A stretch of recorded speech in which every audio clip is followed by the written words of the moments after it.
చూద్దాం. సో మానస గారు రెడీయా మీరు? రెడీ. మీరేం ఆలోచించారు చిలకడ దుంపతో? చిలకడ దుంప పన్నీర్ కర్రీ. చిలకడ దుంప పన్నీర్ కర్రీ. ఓకే అండి. మరి చిలకడ దుంప పన్నీర్ కర్రీ తయారీకి కావాల్సిన పదార్థాలు ఏంటో ఒకసారి చూద్దాం. చిలకడ దుంప పన్నీర్ కర్రీ తయారు చేయడానికి కావాల్సిన పదార్థాలు: ఉడికించిన చిలకడ దుంపలు 1 కప్పు, పన్నీర్ ముక్కలు 1 కప్పు, తరిగిన ఉల్లిపాయ 1, తరిగిన పచ్చిమిరపకాయలు 2, వెల్లుల్లి రెబ్బలు 4, ధనియాల పొడి 1 teaspoon, garam masala 1/2 teaspoon, జీలకర్ర 1 టేబుల్ స్పూన్, మినపప్పు 1 టీ స్పూన్, ఉప్పు తగినంత, కారం తగినంత, పసుపు చిటికెడు, పోపు దినుసులు 1 టీ స్పూన్, కొత్తిమీర కొద్దిగా, నూనె 3 టేబుల్ స్పూన్లు. ఓకే అండి. మరి కావాల్సిన పదార్థాలన్నీ చూసారు కదా. సో మానస గారు మొదలు పెడదామా? ఓకే. ఫస్ట్ దీంట్లో ఆయిల్ వేద్దాము.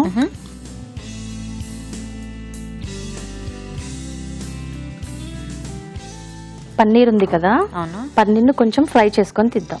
ఓకే. చాలు. జస్ట్ కొంచెం కలర్, కొంచెం లైట్ గా కర్రీ చేసినాక మొత్తం దాంట్లో స్మాష్ అవుతుంది కదా, లైట్ గా ఫ్రై చేసి తీస్తే ఏమవుతుందంటే పీసెస్ అట్లనే ఉంటాయి అన్నమాట. కొంచెం లైట్ గా. మరి ఎక్కువ కూడా చేసినా మళ్ళీ తాగుతూ ఉంటుంది, పన్నీర్ ఫ్రెష్నెస్ పోతుంది. అంటే కొంచెం ఇలా వేయించితే కూడా పచ్చదనం కూడా పోతుంది. అంటే పన్నీర్, ఫ్రెష్ పన్నీర్ కూడా డైరెక్ట్ యాడ్ చేసేసుకుంటారు కదా చాలా మంది. పన్నీర్ ఆల్రెడీ ప్రాసెస్ అయింది కాబట్టి అది అట్లా తిన్నా కూడా మనకి టేస్ట్ బాగానే ఉంటుంది. అంటే చిలకడ దుంప ఆల్రెడీ బాయిల్ చేసా కదా నేను, అది ఇది రెండు మళ్ళీ మెత్తగా అయిపోద్ది కదా, సో ఇది కొంచెం ఇట్లా లైట్ గా చేసేసుకుంటే అయిపోతుంది. ఓకే, సరిపోతుంది. సరిపోతుంది.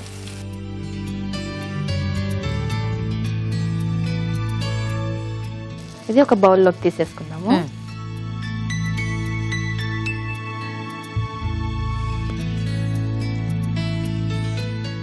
ఈ ఆయిల్ ఉంది కదా, దీంట్లోనే కొంచెం పోపు గింజలు వేసుకుందాము. పోపు గింజలు, నెక్స్ట్ ఉల్లిపాయలు, ఓకే,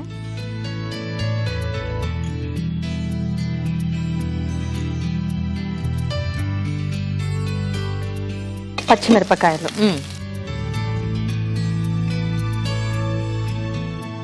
ఇది ఎలా గ్రేవీ కర్రీ టైప్ లోనా అండి మనకి, లేకపోతే గ్రేవీ లాగా రాదు, దగ్గరికి ముద్దకూరలా వస్తుంది? ముద్దకూర లాగా రోటీస్ కి, చపాతీస్ కి, రైస్ కి ఆ కాంబినేషన్ బాగుంటుంది.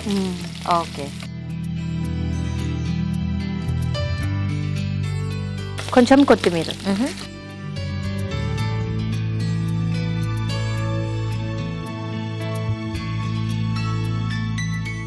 ఇది ఫ్రై అవ్వాలి. ఓకే. చిలకడ దుంపతో కూడా మనం కొంచెం కర్రీస్ టైప్ లో అట్లా ఎక్కువ కాంబినేషన్స్ ట్రై చేయొచ్చేమో కదా. కర్రీస్ కూడా చేసుకోవచ్చు, ఎందుకంటే జస్ట్ ఎప్పుడు ఒకటే టైప్ పులుసులో ఇట్లా ఏది కాకుండా ఇలా పన్నీర్ కాంబినేషన్ లేకపోతే వేరే వెజిటబుల్స్ ఏదన్నా దానికి సెట్ అవుతుంది చేసుకుంటే బాగుంటుంది అనుకుంటా. ఇది అయిపోయింది కదా. ఓకే, నెక్స్ట్ దీంట్లో చిలకడ దుంపలు వేద్దాము. సో ఉడికించేసుకున్నా, ఉడికించి నేను ఫస్టే పెట్టుకున్నా. ఓకే. సో ఎలాగో మనం కర్రీకి కాబట్టి, అంటే జనరల్ గా కొద్దిగా కొంతమంది బెల్లం గానీ లేకపోతే షుగర్ గానీ వేసి ఉడికిస్తూ ఉంటారు, అంటే ఉడికి తినడానికి అక్కర్లేదు, ఆల్రెడీ స్వీట్ ఉంటుంది కదా చిలకడ దుంప, సరిపోతుంది, ఇంకా అవసరం లేదన్నమాట. మళ్ళీ ఆ ఎక్స్ట్రా స్వీట్ యాడ్ చేస్తే అది తీయగా అయిపోతుంది, మళ్ళీ కర్రీ అయిపోతుంది. సో ఈ కాంబినేషన్ మీరే ట్రై చేశారా, ఎక్కడైనా చూసారా మనసా గారు? చూసాను, టీవీలో చూసి చేశాను. అవునా? ఓ నైస్ నైస్. సో నెక్స్ట్ ఈ పన్నీర్ వేద్దాం, వేయించేసుకుందాం. వేయించిన పన్నీర్. సో మీరేమైనా వర్కింగా లేకపోతే? లేదు, house wife. Okay. So next ఏం వేస్తున్నారు? ఇప్పుడు దీంట్లో కొంచెం పసుపు,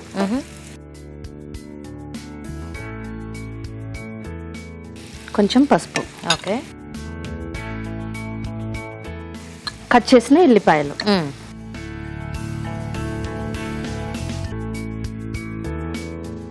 కొంచెం జీలకర్ర, ఓకే, కొద్దిగా. ఈ జీలకర్ర వెల్లుల్లి ఆయిల్లో వేసి ఫ్రై చేస్తే చక్కగా మంచి టేస్ట్ వస్తాయిగా. అట్లా ఫ్రై చేయొచ్చు, ఇట్లా కూడా ఇచ్చామట తర్వాత. Okay okay. పైనుంచి వేస్తే మనకి కొంచెం పంట కిందికి అట్లా వస్తాయి కదా, ఎగ్జాక్ట్ టేస్ట్ తెలుస్తుంది కదా అట్లా. ఓకే. సో నెక్స్ట్ కొంచెం పప్పు, కొంచెం లైట్ గా. ఓకే, మినపప్పు, తర్వాత కొంచెం ధనియా పొడి, ఎంటీఆర్. ఎంటీఆర్ వాడతారా? నైస్. కొంచెం గరం గరం మసాలా మసాలా లైట్ గా ఓకే. ఫ్లేవర్ కోసం. ఇది ఏదో చూస్తుంటే చక్కగా పొటాటో పన్నీర్ కాంబినేషన్ లో ఉంది అలాగే కదా? అనిపిస్తుంది, అవును, కలర్ఫుల్ గా కూడా అనిపిస్తుంది.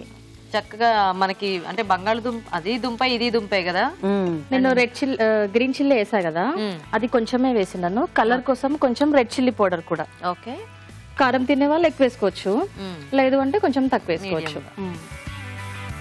సో ఇలాంటివి కొంచెం తక్కువ వేసుకుంటేనే వాటి టేస్ట్ బాగా తెలుస్తుంది యాక్చువల్గా.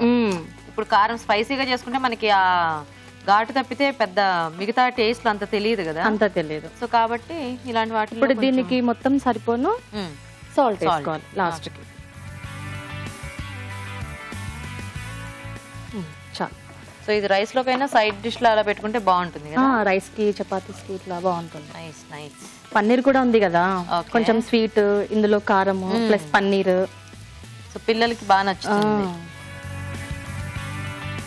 ఇంకా నెక్స్ట్ పైనుంచి కొంచెం కొత్తిమీర.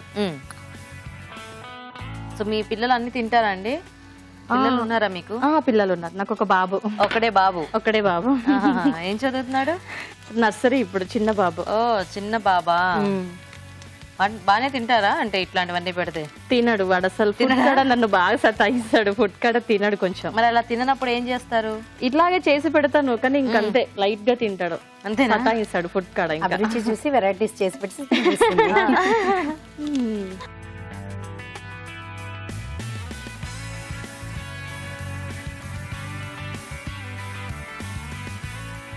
ఇదేదో ఊరికే స్నాక్ లాగా కూడా తినొచ్చేమో కదా. ఇందులో పన్నీర్ ఉంది కదా, అవును, మంచిగా ఫోర్క్ వేసుకొని హ్యాపీగా తినే పన్నీర్ పీసెస్, స్వీట్ పొటాటో, అవి కూడా కొంచెం పెద్ద పీసెస్ కట్ చేసుకుంటే బాగుంటుంది అలా. లైట్ గా మిర్చి. ఓకే.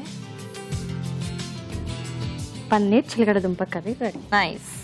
చిలకడ దుంపతో కర్రీ కూడా రెడీ అయిపోయిందండి. టేస్ట్ చూసే ముందు తయారీ విధానం ఇంకోసారి చూద్దాం. చిలకడ దుంప పన్నీర్ కర్రీ తయారు చేసే విధానం: ఒక పాన్ లో నూనె వేసి పన్నీర్ ముక్కలు వేసి వేయించి పక్కనుంచాలి. అదే పాన్ లో పోపు దినుసులు, ఉల్లిపాయ ముక్కలు, తరిగిన పచ్చిమిరపకాయలు, కొత్తిమీర వేసి వేయించాలి. దీనిలో ఉడికించిన చిలకడ దుంప ముక్కలు, వేయించిన పన్నీర్ ముక్కలు వేసి వేగనివ్వాలి. తర్వాత పసుపు, తరిగిన వెల్లుల్లి, జీలకర్ర, మినప్పప్పు, ధనియాల పొడి, గరం మసాలా, కారం, ఉప్పు వేసి దగ్గర పనివ్వాలి. చివరిగా కొత్తిమీర వేసి బాగా కలిపి సర్వ్ చేసుకుంటే చిలకడ దుంప పన్నీర్ కర్రీ రెడీ.